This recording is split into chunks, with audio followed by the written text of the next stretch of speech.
Bom dia, boa tarde, boa noite, meus irmãos. A paz do Senhor Jesus a todos. Bem-vindos ao canal Mensagens do Juízo, onde estudamos e nos preparamos para a volta do nosso Senhor Jesus Cristo. Estou aqui para te convencer literalmente de que somos o último povo, como igreja, última geração da igreja neste século presente, neste mundo de pecado. Então, a função minha aqui como mensageiro é falar sobre alguns pontos característicos ao juízo. Nós não entendemos o juízo se nós não entendemos a justiça de Cristo sobre a nossa vida. Lembrando que o grande juiz do universo é o ancião de dias, como está lá em Daniel 7, 9 e 10.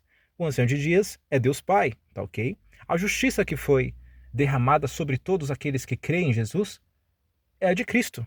O ato de justiça que trouxe santidade e pureza para a sua igreja, já que um ato pecaminoso de Adão trouxe a transgressão, trouxe o pecado, trouxe a morte, um ato de justiça trouxe a redenção, trouxe a vida eterna de volta para a humanidade. O ato de justiça é o ato de Cristo.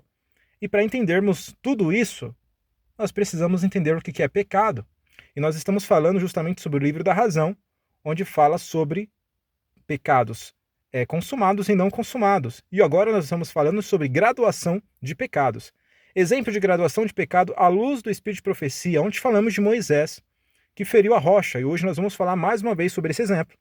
E eu gostaria que você prestasse atenção justamente nesse ponto do juízo, ou seja, o juízo não se entende sem a justiça, e a justiça não se entende sem entender o que é o pecado, que é a transgressão da lei.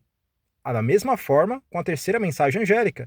Como que você pode pregar a terceira mensagem se você não sabe pregar a segunda nem a primeira? Ok? Então vamos seguir aqui com o estudo. Exemplo de graduações de pecados à luz do Espírito de Profecia. Primeiro, rocha ferida. Moisés manifestou falta de confiança em Deus. Tiraremos água? Perguntou como se o Senhor não fizesse o que prometera. Não me crestes em mim? Declarou o Senhor aos dois irmãos, para me santificar diante dos filhos de Israel?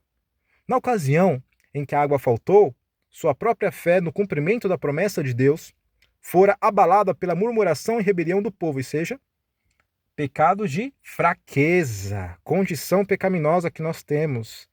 Ou seja, Moisés estava pé da vida com toda a multidão, todo o povo de Israel murmurando. Quando iradamente exclamaram: tiraremos água desta rocha para vós? Puseram-se no lugar de Deus, como se o poder estivesse com eles. Homens possuidores de fragilidades e paixões humanas, somos nós. Cansado com a murmuração e rebelião do povo, Moisés perdera de vista o seu todo poderoso auxiliador. E sem a força divina veio deslustrar o relato de seus feitos com uma exibição de fraqueza humana. Misericórdia, né? Quantos de nós somos assim?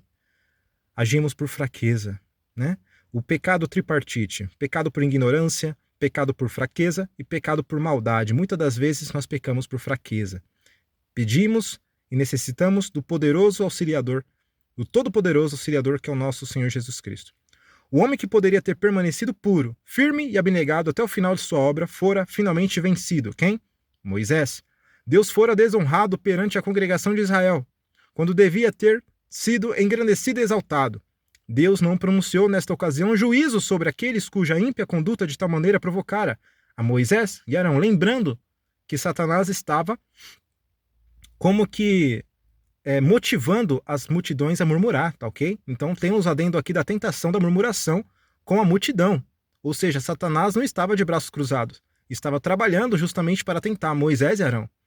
Toda a reprovação recaiu sobre os dirigentes. Amargo e profundamente foi o juízo imediatamente pronunciado. Porquanto não me crestes em mim, para me santificar diante do povo de Israel, por isso não me tereis esta congregação na terra que lhes tenho dado. Todos de 20 anos para cima não entraram na terra prometida. Juntamente com o rebelde Israel, deviam morrer antes de atravessarem o Jordão. Se, ao condicional, Moisés e Arão houvessem estado a acalentar uma elevada opinião de si mesmo, ou condescender com o espírito apaixonado, em face da advertência e reprovação divina, sua culpa teria sido muito maior, meus irmãos. Foi um pecado de fraqueza, não foi maldade, não foi a intenção deles se colocar no lugar de Deus. Eles estavam realmente sob pressão psicológica. Já passou por isso? Mas não se lhes atribuía pecado voluntário nem premeditado. Haviam sido vencidos por uma tentação súbita, e sua contrição foi imediata e provinha do coração. O Senhor aceitou o seu arrependimento de Moisés e de Arão, embora não pudesse remover a punição, por isso que eles não entraram na terra prometida, por causa do mal que seu pecado poderia fazer entre o povo. Patriarcas e Profetas, páginas 438 e 439. Meus irmãos, quanto maior a luz e os privilégios concedidos ao homem ou à mulher, ao povo de Deus, maior a sua responsabilidade, mais agravada a sua falta, mais severo o seu castigo. Patriarcas e Profetas, página 441. Está vendo? É justamente isso que eu quero enfatizar aqui neste canal. Nós seremos cobrados de maneira muito severa. Nós temos muita luz. Nós temos as igrejas lindas, maravilhosas, com som, com aparelhagem, com boas acomodações. Nós temos o Novo Testamento, nós temos a Nova Aliança, nós temos o Antigo Testamento, nós temos o Espírito de profecia, nós temos todas as características para sermos o povo do juízo e pregarmos toda a verdade, o Evangelho eterno. Homens de todos os tempos futuros deviam ver o Deus do céu como um governador imparcial. Lembra-se do ancião de dias, não justificando de maneira alguma o pecado. Patriarcas e Profetas, página 440. Mas poucos se compenetraram da excessiva malignidade do pecado. Lisonjeiam-se alguns homens de que Deus é bom demais para punir o transgressor. E aí se engana. Patriarca e Profeta 440. Assim Deus não atribuiu a Moisés pecado voluntário nem premeditado. Perfeito? Ele não foi fulminado. A glória de Deus não destruiu Moisés nem Arão por aquilo. Foi um pecado por fragilidade. Foi o famoso avon, né? Fraqueza humana, fragilidade humana, não suportou a pressão psicológica das murmurações do povo de Israel sobre eles, pela falta de água. Moisés havia cometido o pecado de Tataha durante a trajetória através do deserto. Cometido erro, ele escolheu infelizmente, por pressão, que não tinha intenção nem o desejo de praticar. Toda a reprovação recaiu sobre os dirigentes, que os induziram ao pecado através de suas murmurações. Bem-aventurado o homem a quem o Senhor não atribui ou imputa maldade. Deus perdoará ao povo maiores transgressões, mas não podia tratar com o pecado nos dirigentes do mesmo modo que naqueles que eram dirigidos. Patriarcas e Profetas 441. O fato de que Moisés gozara tão grande luz e saber tornara mais grave o seu pecado, por isso ele não entrou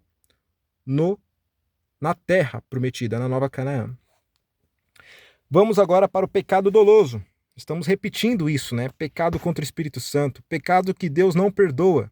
A morte de Coré e dos 250 príncipes, eles murmuraram contra Moisés e contra Deus.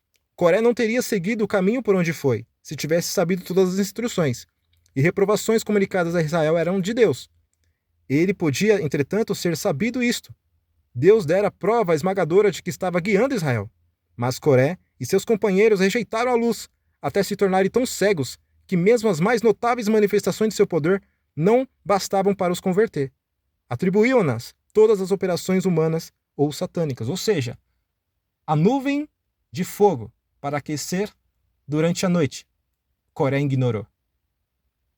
A coluna de nuvem para passar uma sombra sobre o povo de Deus durante o dia, do sol escaldante no deserto, ele também ignorou. Vários fatos. O mar vermelho foi aberto. O maná, que era dado todos os dias pela manhã, menos no sábado. Meu irmão e minha irmã, será que nós estamos ignorando as bênçãos de Deus para a nossa vida hoje? Será que nós estamos ignorando as igrejas, a palavra de Deus, as pessoas que querem nos evangelizar? Será que nós estamos ignorando o poder de Deus para nos salvar hoje? Será que nós estamos fazendo como Coré? Vou virar a página aqui, um momento. Apesar de terem tido a prova convincente do desagrado de Deus pela sua conduta, da destruição dos homens que o haviam enganado, ousaram atribuir seus juízos a Satanás, declarando que, pelo poder do maligno, Moisés e Arão tinham ocasionado a morte de homens bons e santos. Foi este ato que selou a condenação deles. haviam cometido pecado contra o Espírito Santo.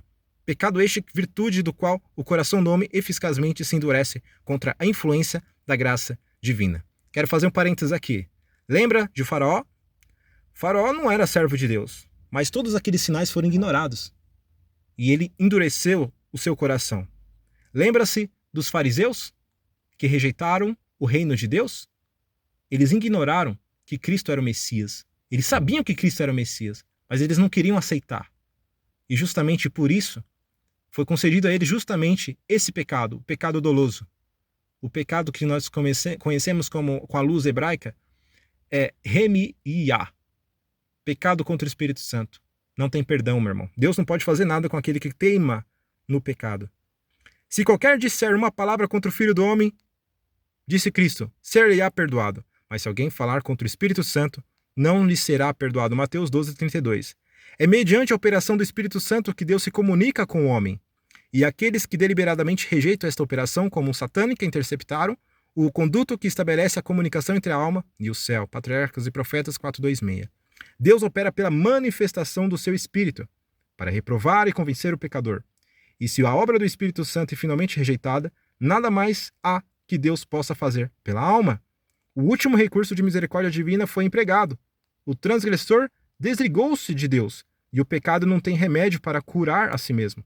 Não há um poder reservado pelo qual Deus possa operar para convencer e converter o pecador. Deixa-o. Oséias 4:17. É a ordem divina. Patriarcas e Profetas 4:25, 4:26. E aos filhos de Israel falaras, dizendo, qualquer que amaldiçoar o seu Deus, levará sobre si o seu pecado. E aquele que blasfemar o nome do Senhor, certamente morrerá. Toda a congregação certamente o apedrejará. Assim o estrangeiro como o natural, blasfemando o nome do Senhor, será morto. Patriarcas e Profetas 4:29 e Levíticos 24:15-16. Finalizando, e amanhã falaremos sobre a violação voluntária do mandamento, aos que porão em dúvida o amor de Deus e sua justiça, infligindo tão severo castigo por palavras faladas no ardor da paixão. Mas tanto o amor como a justiça exige que se mostrem serem as palavras inspiradas pela maldade contra Deus um grande pecado. A paga que caiu sobre o primeiro transgressor seria um aviso para os outros, de que o nome de Deus deve ser tido em reverência. Será que temos reverência hoje? Encerro aqui, espero que você tenha gostado. Deixa seu like, deixa sua inscrição e vamos que vamos estudar Povo do Juízo. Povo do Juízo. Deus abençoe a todos.